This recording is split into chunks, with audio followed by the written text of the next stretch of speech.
বিসমিল্লাহির রহমানির রহিম। প্রিয় শিক্ষার্থীবৃন্দ, আশা করি আপনারা সকলে ভালো আছেন ও সুস্থ আছেন।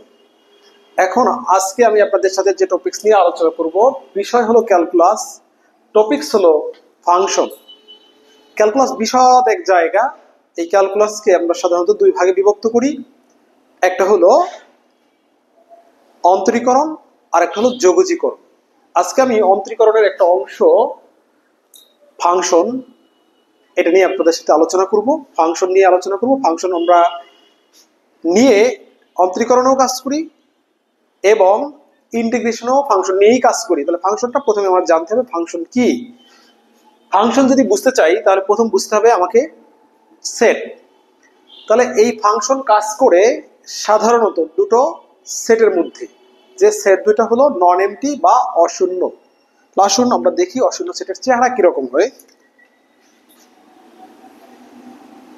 দুটো আমি সেট চিত্রের মাধ্যমে উপস্থাপন করব। এটাকে আমি বললাম এক্স সেট, এখানে একটা সেট উপস্থাপন করলাম, এটাকে আমি বললাম ওয়াই সেট। এক্স সেটের মধ্যে আমি কয়েকটা সদস্য পছন্দ করলাম, এ বি সি। ওয়াই সেটে কয়েকটা সদস্য পছন্দ করলাম, 1 2 3 4 5। এ গিয়ে যুক্ত হলো 2 এর সাথে, 3 এর সাথে, বি গিয়ে যুক্ত হলো 1 এর সাথে, সি গিয়ে যুক্ত হলো 2 এর সাথে, 1 2 3।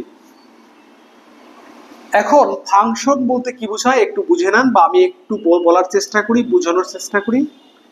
ফাংশন হলো দুটো অশূন্য সেটের মধ্যে সম্পর্ক। ফাংশন হতে গেলে দুইটা অশূন্য সেট লাগবে। কিরকম সম্পর্ক? যেখানে প্রথম সেটের সকল সদস্যই দ্বিতীয় সেটের কোনো না কোনো সদস্যের সাথে যুক্ত হবে। তবে যুক্ত হওয়ার ক্ষেত্রে বিশেষ এক ধর্ম মেনে চলবে বা শর্ত মেনে চলবে। তা হলো এখানকার একটা কখনোই এখানকার দুটোর সাথে যুক্ত হতে পারবে না। কিন্তু এখানকার সকলেও যদি এখানকার একটার সাথে যুক্ত হয়, তাতেও এটাকে আমরা ফাংশন বলতে পারবো। তাহলে ফাংশন হতে গেলে বৈশিষ্ট্যটা কি? ফাংশন হতে গেলে দুটো অশূন্য সেট লাগবে, যেখানে প্রথম সেটের সদস্যগুলি একটা নির্দিষ্ট নিয়ম মেনে দ্বিতীয় সেটের সদস্যগুলোর সাথে যুক্ত হবে। তাহলে সেই নির্দিষ্ট নিয়মটা কি? এইখানকার একটা এখানকার একাধিকের সাথে যুক্ত হবে না। তাহলে আশা করি ফাংশনের মূল যে থিম সেটা আমরা বুঝতে পারছেন। এখন বইয়ের ভাষা থেকে একটু বের হয়ে আমি নিজের মতো করে যদি ফাংশনের সংজ্ঞাটা লিখি, তাহলে কিভাবে লিখতে পারি সেটা শুনুন বা দেখুন।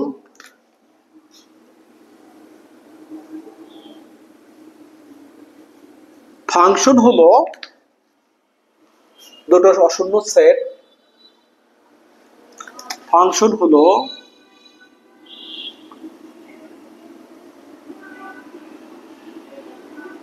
দুইটি অশূন্য সেটের মধ্যে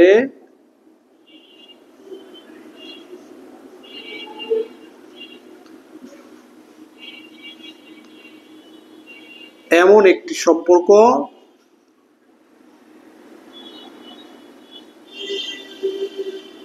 যেখানে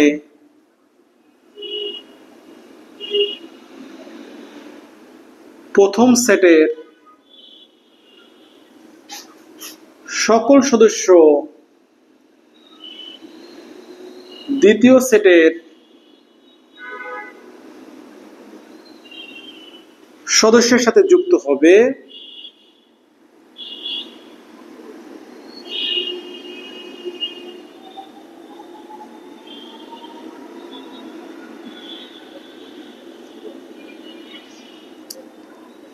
তবে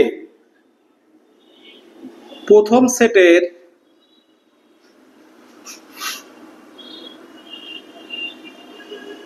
একটি সদস্য দ্বিতীয় সেটের একটির সাথেই যুক্ত হবে, মানে একাধিকের সাথে যুক্ত হতে পারবে না। প্রথম সেটের একটা দ্বিতীয় সেটের একাধিকের সাথে যুক্ত হতে পারবে না। প্রথম সেটের একটি সদস্য দ্বিতীয় সেটের একটি সদস্যের সাথেই যুক্ত হবে, একটি সদস্যের সাথেই যুক্ত হবে। অর্থাৎ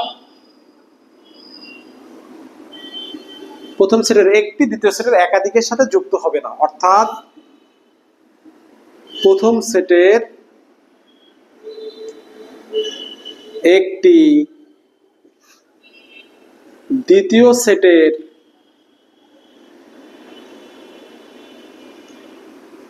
একাধিকের সাথে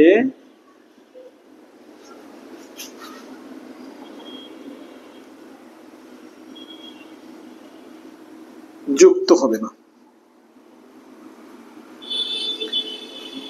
আশা করি আপনারা বুঝতে পারছেন। যদি কেউ না বুঝে থাকেন তার উদ্দেশ্যে আমি আরেকবার রিপিট করছি।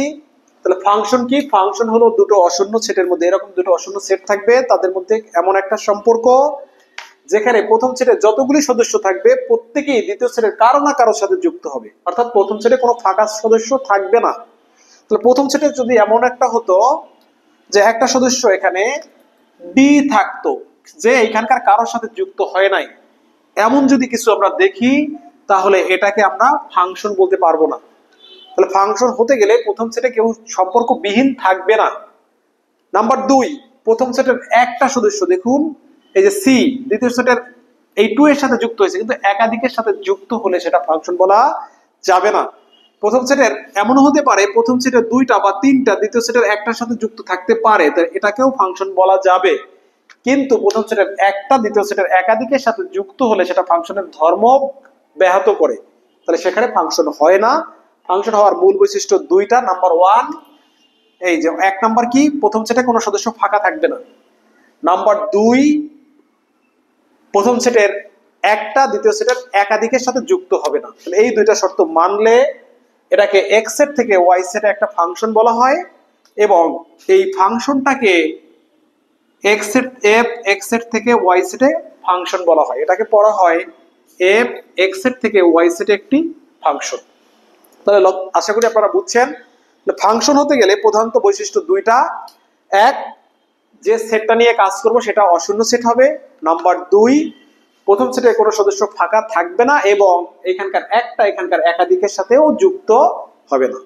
তাহলে এইটা হলো ফাংশনের মূল সংজ্ঞা। এখন বইয়ের মতো করে যদি আপনি পড়েন কপিবুক স্টাইলে পড়লে বিষয়টা হয় এরকম যে যদি এক্স ও ওয়াই দুটি অশূন্য সেট হয় এবং প্রত্যেক এক্স এর জন্য ওয়াই সেটে একটি অনন্য সদস্য বিদ্যমান থাকে, তবে এই এফ কে বলা হয় এক্স সেট থেকে ওয়াই সেটে একটি ফাংশন। তাহলে আশা করি ফাংশনের সংজ্ঞা আপনারা বুঝছেন। তো ফাংশনের সংজ্ঞা বুঝলে এরপরে ফাংশন সংক্রান্ত কিছু বিষয় আমাকে জানতে হবে। কি কি জানতে হবে? দেখুন, ফাংশন হলে সেখানে থাকে ডোমেইন, সেখানে থাকে কোডোমেইন, আর সেখানে থাকে রেঞ্জ। তাহলে ফাংশনের প্রথম বুঝে নেব ফাংশনের ডোমেইন বলতে কি বুঝি। ফাংশনের ডোমেইন হলো এক্স সেট থেকে ওয়াই সেটে যদি একটা ফাংশন বর্ণনা করা হয় তাহলে এই টোটাল এক্স সেটটাকেই বলা হবে ফাংশনের ডোমেইন। লক্ষ্য করুন, যদি এরকম করে এই এক্স সেট থেকে ওয়াই সেটে একটা ফাংশন বর্ণনা করি,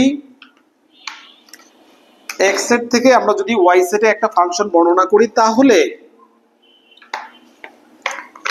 এক্স সেট থেকে এই যে ওয়াই সেট এখানে যদি একটা ফাংশন বর্ণনা করি, তাহলে এই যে এক্স সেট আমার হাতে আছে, এই এক্স সেটকে বলা হবে ফাংশনের ডোমেন। এই যে ওয়াই সেট যেটা আছে এটাকে আমরা বলবো ফাংশনের রেঞ্জ, কোডোমেন বা কাউন্টার ডোমেন। এই ডোমেনকে আমরা প্রকাশ করি ডি দ্বারা। যে ফাংশনের ডোমেন সেটাকে আমরা এখানে লিখি। কোডোমেনকে প্রকাশ করি কোডেফ দ্বারা। যে ফাংশনের কোডোমেন সেটা এফ। এরপরে আসুন আমরা প্রকাশ করি রেঞ্জ। রেঞ্জ বলতে কি বোঝায়? রেঞ্জ বলতে বোঝায় এই দ্বিতীয় সেটের যে সকল সদস্যগুলো প্রথম সেটের সদস্যগুলোর সাথে যুক্ত আছে, দ্বিতীয় সেটের ওই সকল সদস্যের সেটকে বলা হয় রেঞ্জ। তাহলে এখানে রেঞ্জ বলতে আমরা বুঝবো হলো 1 2 3 কে, কারণ এ বি সি ডি এই 4টা সদস্য শুধু 1 2 3 এর সাথে যুক্ত আছে, বাকিগুলির সাথে যুক্ত হয়নি। তাহলে রেঞ্জ হবে 1 2 3, অর্থাৎ দ্বিতীয় সেটের যে সকল সদস্যগুলো এফ এর মাধ্যমে প্রথম সেটের সাথে যুক্ত আছে, দ্বিতীয় সেটের ওই সকল সদস্যের সেটকে বলা হবে ফাংশনের রেঞ্জ। আশা করি আপনারা ডোমেইন, কোডোমেইন এবং রেঞ্জ সম্পর্কে ক্লিয়ার ধারণা পেয়েছেন। আজকে এই ক্লাসটা এতটুকুই। আশা করি সকলে বুঝতে পারছেন। ভালো থাকবেন, সুস্থ থাকবেন। আল্লাহ হাফেজ।